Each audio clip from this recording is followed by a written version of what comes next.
Itong kayo po dyan sa Prosecutor General's Office, paano po? Nagtayo po kayo ng task force. You were assigned to head itong Public Works Corruption Bid Rigging Task Force. At ang lead investigator nyo po ang NBI, yung Public Corruption Division. So paano po ito, Attorney Fadulyon? Paano ba ang choreography ng mga ahensya po natin para hindi po mag-overlap, hindi mag-duplicate yung mga tasks ninyo so that you can efficiently move forward in the investigation, Attorney? Okay, let me explain it this way. Marami tayong nakikita ng investigation ngayon being conducted by the Senate and by the House. Okay? And these investigations which are being conducted are actually what do you call this? Parang in aid of legislation.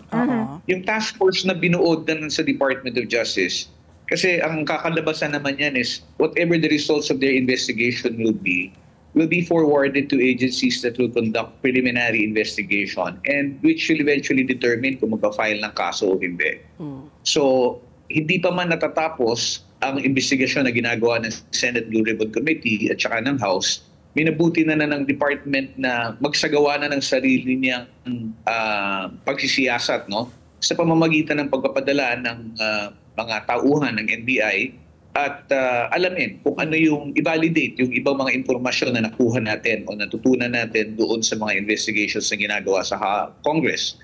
And as a result of which, kinonstitute yung task force just to formalize it dahil sa kinakailangan merong agarang solusyon Kung puro investigasyon po yung gagawin, pagkatapos wala naman pong kahihinatnan at wala naman po sigurong kasong ipa-file, para saan pa po yung ginagawang investigation. So minabuti po ng department to constitute the task force and then, kumbaga, start with the work already, kumbaga, do the legwork of doing investigations, and then if there's evidence that's already gathered, pwede na pong isampa sa amin para ma-evaluate at nang sa ganon, ma-determine namin kung ito po yung dapat makarating sa husgado o hindi.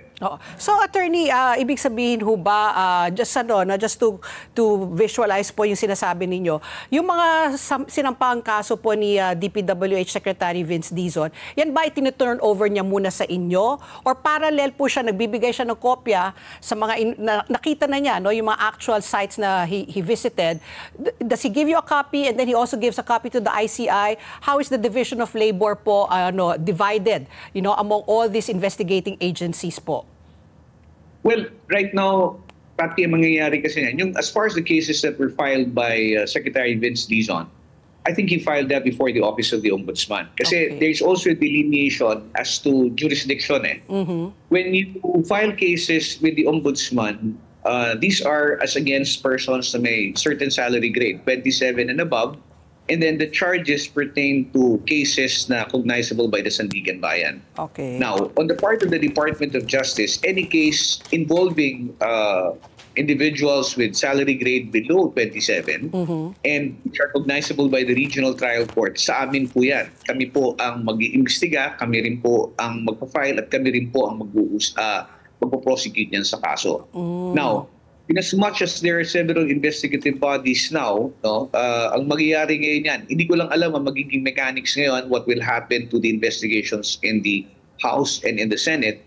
But as far as the department is concerned, itutuloy namin yung trabaho na nakatakda para sa aming task force to conduct investigations. And whatever results we have, we will also inform the ICI for purposes of letting them know na ito mga kaso na to, may mga action na, so maaring itugon or i-direct na lang natin yung attention sa mga bagay na hindi pa nako-cover itong where there are cases which are already filed.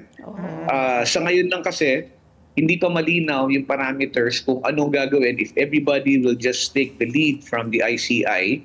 But as far as the department is concerned, there is really nothing which would prevent it from conducting investigation for purposes of determining whether or not there should be cases that should be filed in court.